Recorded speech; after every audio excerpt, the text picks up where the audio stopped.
ನಮಸ್ಕಾರ ಸ್ನೇಹಿತರೆ, ನಾನಿವತ್ತು ನಿಮಗೆ ಮತ್ತೊಂದು ಹಳ್ಳಿ ಸೊಗಡಿನ ಅಡುಗೆನ ಹೇಗೆ ಮಾಡೋದು ಅಂತ ಹೇಳ್ಕೊಡ್ತೀನಿ.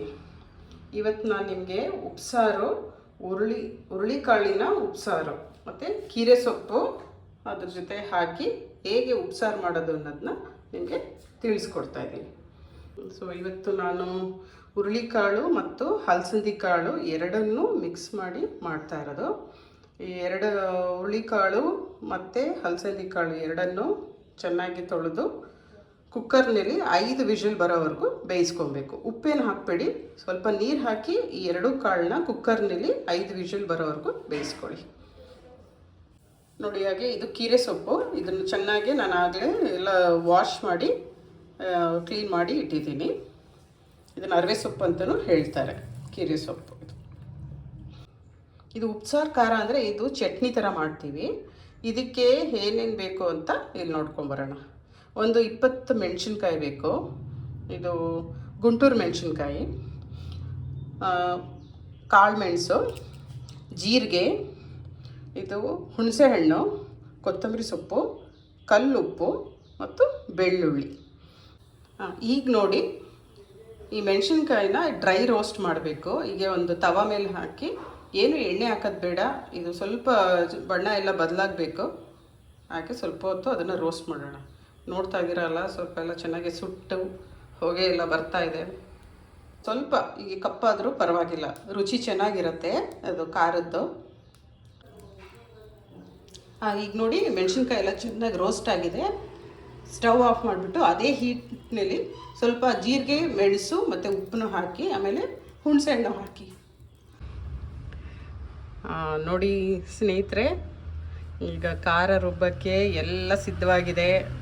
ನಮ್ಮ ಆಯುಧ ಗಟ್ಟಿಯಾಗಿ ಕಲ್ಲು ಬೇರೂರಿದೆ ಅಲ್ಲಿ. ಇವಾಗ ಏನಿದ್ರು ನಾನು ಇವಾಗ ಖಾರ ರುಬ್ಬಕ್ಕೆ ಶುರು ಮಾಡಬೇಕು. ನೋಡಿ, ಮೊದಲನೇದಾಗಿ ಬರೀ ಮೆಣಸಿನ್ಕಾಯಿನ ಒಂದು ಸ್ವಲ್ಪ ಚೆನ್ನಾಗಿ ಅರ್ಕೊಳ್ಳೋಣ. ಇದು ದಪ್ಪ ಇರುತ್ತಲ್ವ, ಪುಡಿ ಮಾಡ್ಕೊಳ್ಳೋಣ.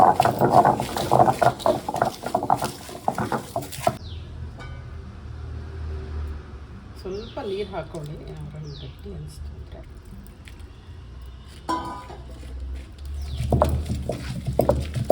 ಹುಣಸೆಹಣ್ಣು, ಜೀರಿಗೆ, ಮೆಣಸು ಮತ್ತು ಕಲ್ಲುಪ್ಪು ಇದನ್ನು ಇದಕ್ಕೆ ಬೆರೆಸ್ಕೊಳ್ಳೋಣ.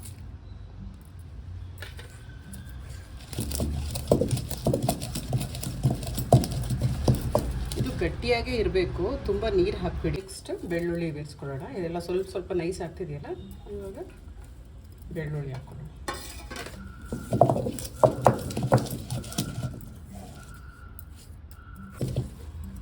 ನಿಮ್ಗೆ ಬೇಕು ಅನ್ಸಿದ್ರೆ ಸ್ವಲ್ಪ ಹಾಕ್ಕೊಳ್ಳಿ, ನೀರು ಜಾಸ್ತಿ ಬೇಡ. ನೋಡಿ, ಎಲ್ಲ ಮೆಣಸಿನ್ಕಾಯಿ, ಬೆಳ್ಳುಳ್ಳಿ, ಮೆಣಸು, ಜೀರಿಗೆ ಎಲ್ಲ ಚೆನ್ನಾಗಿ ಬೆರೆತು ಇವಾಗ ಇದು ಚಟ್ನಿ ಆಗ್ತಾಯಿದೆ. ಇವಾಗ ಕೊನೆಯದಾಗಿ ನಾನು ಕೊತ್ತಂಬರಿ ಸೊಪ್ಪು ಹಾಕ್ಕೊಳ್ತಾ ಇದ್ದೀನಿ. ಇದೆಲ್ಲ ಹಾಕ್ಕೊಂಡು ಇದು ಚೆನ್ನಾಗಿ ನುಣ್ಣಗೆ ರುಬ್ಬುತ್ತೀನಿ. ಆಮೇಲೆ ಹೆಂಗಿದೆ ಅಂತ ನಿಮಗೆ ತಿಳಿಸ್ಕೊಡ್ತೀನಿ. ಕೊತ್ತಂಬರಿ ಸೊಪ್ಪು ಹಾಕ್ಕೊಂಡು ಇನ್ನೊಂದು ಸ್ವಲ್ಪ ಅಷ್ಟೇ, ಇನ್ನೊಂದು 1 ನಿಮಿಷದಲ್ಲಿ ಇದು ರೆಡಿ ಆಗಿಬಿಡುತ್ತೆ ಚಟ್ನಿ. ಇವಾಗ ನೋಡಿ, ಎಲ್ಲ ಖಾರ ಇದು ಚೆನ್ನಾಗಿ ರುಬ್ಬಾಯಿತು. ಎಲ್ಲ ಕ್ಲೀನ್ ಮಾಡ್ಕೊಳ್ಳೋಣ.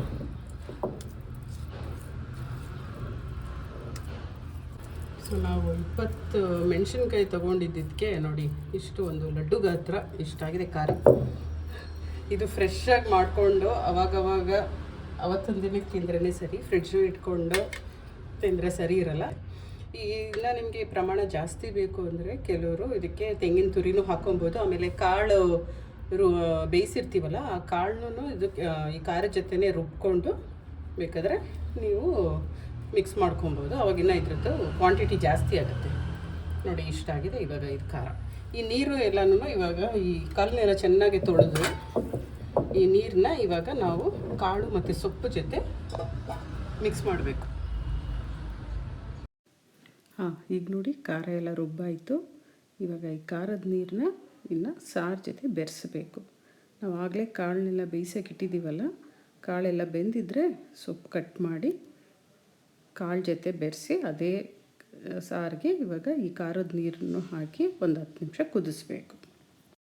ಸೊಪ್ಪು ಒಂದು ಸ್ವಲ್ಪ ಉದ್ದುದ್ದ ಇರುತ್ತಲ್ವ, ಇದು ಒಂದು ಸ್ವಲ್ಪ ಮಧ್ಯಕ್ಕೆ ಕಟ್ ಮಾಡ್ಕೊಳ್ಳಿ. ತುಂಬ ಸಣ್ಣ ಬೇಡ, ಇಷ್ಟಾದರೆ ಸಾಕು. ನೋಡಿ, ಇಷ್ಟಾದರೆ ಸಾಕು. ಈ ಥರ ಎಲ್ಲ ಸೊಪ್ಪು ಕಟ್ ಮಾಡ್ಕೊಂಡ್ಬಿಡೋಣ.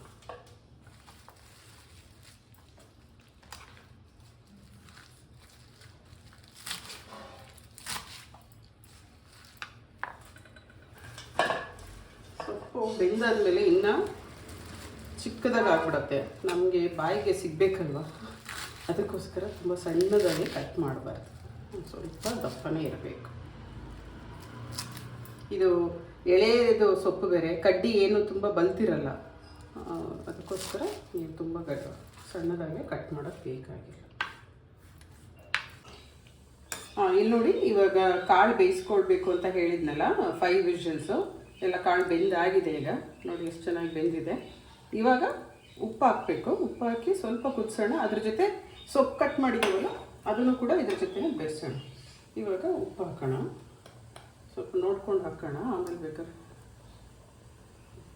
ಉಪ್ಪು ಹಾಕಿ ಇದ್ರ ಜೊತೆ ಸೊಪ್ಪು ಹಾಕಿ ಬೇಯಿಸ್ಕೊಳ್ಳೋಣ. ಇದಾದಮೇಲೆ ನಾವು ಖಾರ ಎಲ್ಲ ರುಬ್ಬಿರ್ತೀವಲ್ಲ, ಅದೇ ಚಟ್ನಿ, ಅದರದ್ದು ನೀರು, ಆ ಖಾರದ ನೀರು ಇದಕ್ಕೆ ಕೊನೆಯಲ್ಲಿ ಸ್ವಲ್ಪ ಹಾಕಿ ಅದೊಂದು 5 ನಿಮಿಷ ಕುದಿಸ್ಬೇಕು ಸಾರನ್ನ. ಇದ್ರ ರುಚಿ ಎಷ್ಟು ಚೆನ್ನಾಗಿರುತ್ತೆ ನೋಡಿ. ಇದು ಹುಳ್ಳಿಕಾಳ್ದು ನೋಡಿ ಎಷ್ಟು ಚೆನ್ನಾಗಿದೆ. ಇದು ಹೀಗೆ ಕುಡಿದ್ರೂ ಇದು ಒಂಥರ ಸೂಪ್ ಥರನೂ ಇರುತ್ತೆ. ನಿಮ್ಗೇನಾದ್ರೂ ಚಳಿ ನೆಗಡಿ ಅದೆಲ್ಲ ಇದ್ದಾಗ ಈ ಉಪ್ಸಾರು ನೀರೇ ಕುಡಿದ್ರೂ ಸಾಕು, ಅದೇ ನಿಮಗೆ ಸೂಪರಾಗಿರುತ್ತೆ. ಇದು ಸಾರು ಕುದೀತಾ ಇದೆ. ಇವಾಗ ಸೊಪ್ಪು ಹಾಕೋಣ.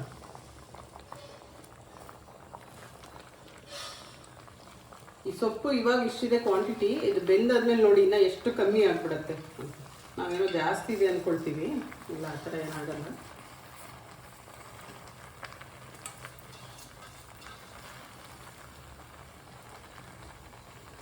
ಸ್ಪೂನಲ್ಲಿ ಒಂದು ಸಲ ತಿರುಗಿಸ್ಬಿಡೋಣ.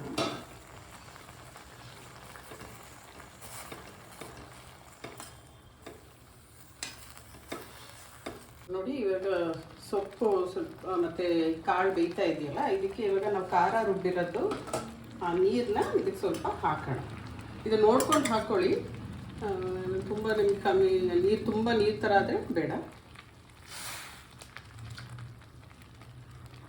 ಇಷ್ಟಾದರೆ ಸಾಕು ನಮಗೆ. ಇದನ್ನು ಒಂದು 10 ನಿಮಿಷ ಇವಾಗ ಈ ಖಾರದ ನೀರು, ಸೊಪ್ಪು ಮತ್ತು ಕಾಳು ಎಲ್ಲ ಚೆನ್ನಾಗಿ ಬೆರೆತ್ಕೊಂಡು ಅದು ಸ್ವಲ್ಪ ಕುಕ್ ಆಗಲಿ, ಆಮೇಲೆ ಸ್ಟವ್ ಆಫ್ ಮಾಡೋಣ.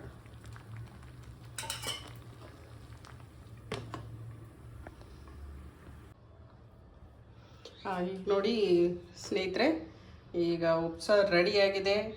ಸೊಪ್ಪು ಮತ್ತು ಸಾರನ್ನ ಬೇರ್ಪಡಿಸಿದ್ದೀವಿ ನೋಡಿ. ಹುಳ್ಳಿಕಾಳು ಜೊತೆ ಸೊಪ್ಪು ಎಷ್ಟು ಚೆನ್ನಾಗಿ ಎಲ್ಲ ಬೆಂದಿದೆ. ಇದಕ್ಕೇನು ಒಗ್ಗರಣೆ ಹಾಕೋದು ಬೇಡ, ಇದನ್ನು ಹೀಗೆ ತಿನ್ನಬೇಕು ನೋಡಿ. ಇದು ಉಪ್ಸಾರು, ಕೀರೆ ಸೊಪ್ಪು ಹುಳ್ಳಿಕಾಳು ಉಪ್ಸಾರು ರೆಡಿಯಾಗಿದೆ. ಮುದ್ದೆ ಕೂಡ ರೆಡಿಯಾಗಿದೆ. ಇನ್ನೇನಿದ್ರು ಇವಾಗ ಊಟ ಮಾಡೋದು ಒಂದೇ ಬಾಕಿ. ಸೊ ನಿಂಬೆಹಣ್ಣು ನಿಮ್ಗೆ ಬೇಕಂದರೆ ಇನ್ನೊಂದು ಸ್ವಲ್ಪ ಹುಳಿ ಹಾಕ್ಕೊಳ್ಳಿ, ಯಾಕಂದರೆ ಖಾರದ ಜೊತೆಲೇ ನಾನು ಹುಣಸೆ ಹುಳಿ ಹಾಕಿ ಖಾರ ರುಬ್ಬಿರ್ತೀನಿ. ಅದೇ ನೀರಿನಲ್ಲಿ ಸೊಪ್ಪು ಕೂಡ ಕುದಿಸಿದ್ದೀನಿ. ಸ್ನೇಹಿತರೆ, ಇವತ್ತು ನಾನು ಹೊರಳ್ಕಲ್ಲಲ್ಲಿ ಖಾರ ರುಬ್ಬಿ ಕೀರೆ ಸೊಪ್ಪು ಹುಳ್ಳಿಕಾಳು ಹಾಕಿ ಉಪ್ಸಾರು ಮಾಡಿದ್ದು ನಿಮ್ಗೆ ಇಷ್ಟ ಆಗಿದ್ದಲ್ಲಿ ಕಮೆಂಟ್ ಸೆಕ್ಷನಲ್ಲಿ ತಿಳಿಸಿ. ಹಾಗೆ ನಮ್ಮ ಚಾನಲ್ನ ಹೀಗೆ ಸಪೋರ್ಟ್ ಮಾಡ್ತಾಯಿರಿ.